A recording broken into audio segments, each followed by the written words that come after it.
E aí, galera do oitavo ano, eu sou o professor Gabriel e estamos aqui novamente para fazer a correção aí da semana 4, tá? Mais uma semana bem extensa e você tem aí a possibilidade de usar esses vídeos para corrigir suas atividades, né? E facilitar um pouquinho a vida nesse momento.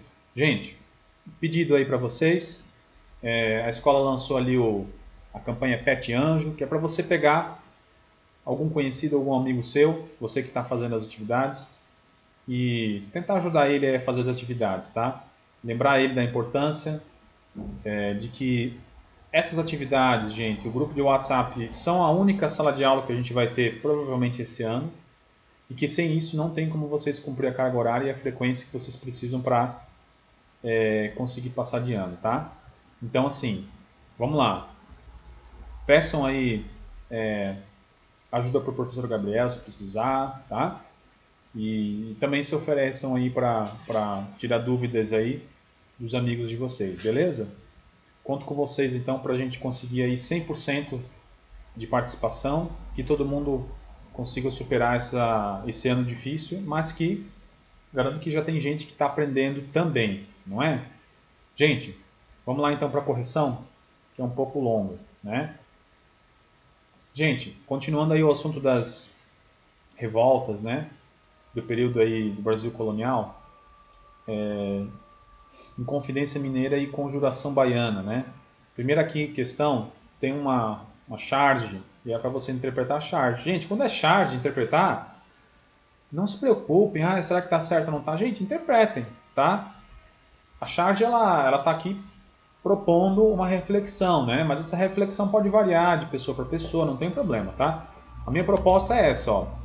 O que a imagem satiriza? O que ela faz piada, né? Uma piada, vamos dizer, séria. O medo das elites frente à derrama, ao mesmo tempo que os escravos continuavam morrendo pela escravidão que estavam sujeitos. Ó, a elite pirou, né? Porque a derrama ia cobrar mais impostos lá do ouro extraído. Então, se organizaram aí para acabar com isso.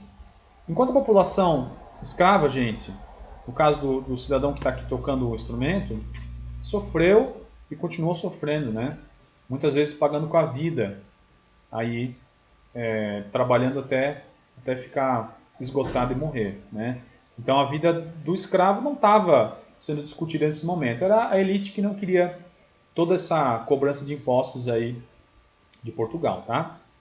Talvez essa seja a sátira que eu pelo menos identifiquei isso. Ó. Como é apresentada a questão da derrama, ó, expressando a contradição, pois enquanto as elites tremiam frente à derrama, a maioria da população continuava escrava e morrendo, né? Porque um escravo não tinha uma expectativa de vida muito alta, gente. Trabalhava tanto que difícil passar dos 40 anos, tá? Gente, a Inconfidência foi um movimento organizado pela elite mineira. De que maneira Charles confirma essa ideia? Possíveis membros da elite tremem frente à cobrança da derrama. Ó. Estão tremendo, mas estão aqui ó, com uma bota, né? No princípio aqui, assistindo aqui ó, ao desfile. Enquanto o escravo está aqui com medo também, mas está tocando tambor, porque é o escravo, trabalhava. E a derrama aqui, o Portugal, representando uma caveira, né? Que era quem trazia a morte para as pessoas, principalmente para os escravos, beleza? Essa foi a minha interpretação, gente.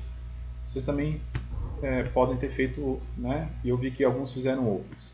Beleza? Vamos para 2 aqui então. Tem um trecho ali para ler sobre a bandeira aqui da Inconfidência Mineira, que era igual a bandeira de Minas hoje, só que verde. Fragmento 2 que fala da bandeira já atual. Né? A frase é a mesma, libertas quaeseratam. É uma frase em latim que significava liberdade ainda que tardia. Tá? Olha o iluminismo aqui, né? Refletindo aqui os ideais iluministas. Gente, identifica as semelhanças entre as duas bandeiras. Ó. Bom, bandeira idêntica, né? Muda a cor, a frase e o triângulo são os mesmos. De que maneira o termo latino traduzia os desejos do movimento? Traduzia o desejo dos confidentes de serem independentes da coroa portuguesa, ou seja, serem livres, né? De Portugal e se tornarem uma nação independente. De que maneira a bandeira remete aos costumes e à importância da religião no contexto? pois remete à Santíssima Trindade, tá? Do catolicismo. Importante referência do Brasil colonial. Então, tá aí. Ideais iluministas, a religião também presente, tá? Tudo isso nessa bandeira que hoje, inclusive, é a bandeira de Minas, né? E aí, mais uma questão aqui, sentença de Tiradentes, uma série de contradições aqui nessa sentença, né? Uma foto aqui feita depois, foto não, um desenho, uma pintura, e algumas perguntas aqui. Novamente, ó, você vai interpretar, né? Ó, o que diz a sentença sobre a morte dele? Esse motivo é real? Que parte podemos perceber uma contradição? Gente, a sentença fala em morte natural. Como morte natural? Se ele foi morto por enforcamento, pena de morte, né? O trecho que eu destaquei aqui, ó. Seja conduzido pelas ruas públicas ao lugar da forca e nela morra de morte natural para sempre. Que bom que ele vai morrer para sempre, né? Não vai ressuscitar e virar um zumbi. Gente, essa foi a minha interpretação, tá? Meio contraditório, né? Mas por que a coroa disse morte natural, então? Ó? Na minha interpretação, provavelmente para mostrar que seria natural essa pena de morte pela traição, né, do Tiradentes em relação à coroa portuguesa. Porque você observa, Tiradentes esquartejado e envolto de símbolos religiosos. A imagem e a própria representação de Tiradentes aproxima a imagem da morte dele, da morte de Jesus. Ó. Qual a intenção disso? Do artista que fez, né? Na minha opinião, gente, será que a intenção do artista, se ele não estiver vivo, é difícil, né? Mas para mim, essa intenção foi de mostrar o Tiradentes como um herói, ó, que teria se sacrificado pela pátria, tá? Se foi ou não foi, é outros 500, gente. O fato é que ele virou, né? No lendário, no imaginário popular, virou um herói. Qual a finalidade da coroa em aplicar uma pena tão severa? Foi o único que morreu, pena de morte, tá? Os outros foram exilados aí. Exilados tiveram que sair do Brasil. Que apenas servisse de exemplo para os que pensassem em se organizar contra Portugal. Então, é isso. Tinha que matar um para servir de exemplo e botar medo nas pessoas, né?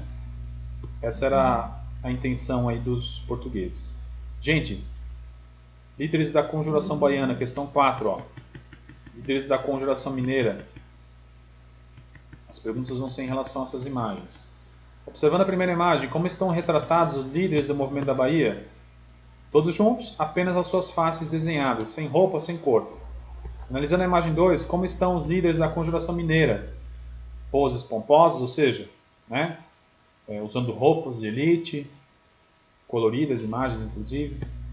A que grupo social pertence os líderes da Conjuração Baiana? Como esse grupo está representado na imagem? Ó, homens pobres e negros, tá, gente? Então eles não estão vestidos, né? Apenas o rosto deles. A que grupo pertencem os líderes da Conjuração Mineira? Homens brancos e de elite, né? Então você vê que vai ser movimentos bem diferentes, tá? De que maneira a origem social de ambos os grupos influenciaram os objetivos de cada revolta? Ó, enquanto a Conjuração Baiana foi duramente reprimida e seus líderes todos mortos, a mineira conseguiu o fim da derrama, que era o objetivo dela inicial, e apenas Tiradentes foi morto. Tá, gente? Então, tem muitos historiadores que vão dizer que a Conjuração Baiana foi um movimento muito mais revolucionário, porque ele propunha, inclusive, o fim da escravidão, né? Enquanto a Conjuração Mineira era mais elitista, tá? Por que uma virou feriado e outra não? Por que o Tiradentes virou herói e os líderes da Conjuração Baiana a gente muitas vezes não conhece? Isso é porque a história foi construída depois, gente, tá? No período aí posterior, né? No Brasil República, depois na ditadura militar, o Tiradentes acabou virando um mártir, um herói, né? Enquanto a Conjuração Baiana acabou ficando mais conhecida pelos historiadores e, claro, vocês acabam conhecendo também. E é muito interessante, aí tem documentários na internet falando sobre a Conjuração Baiana, tá? Para você conhecer um pouquinho mais, beleza? Gente, chegamos aí no final de mais um PET, tá? Já são 8 semanas que a gente está nessa. E vamos lá, não vamos deixar a peteca cair. Lembre do recado que eu mandei para vocês no início, tá? E qualquer coisa eu estou aí à disposição, beleza? A gente se vê aí no PET 3. Valeu?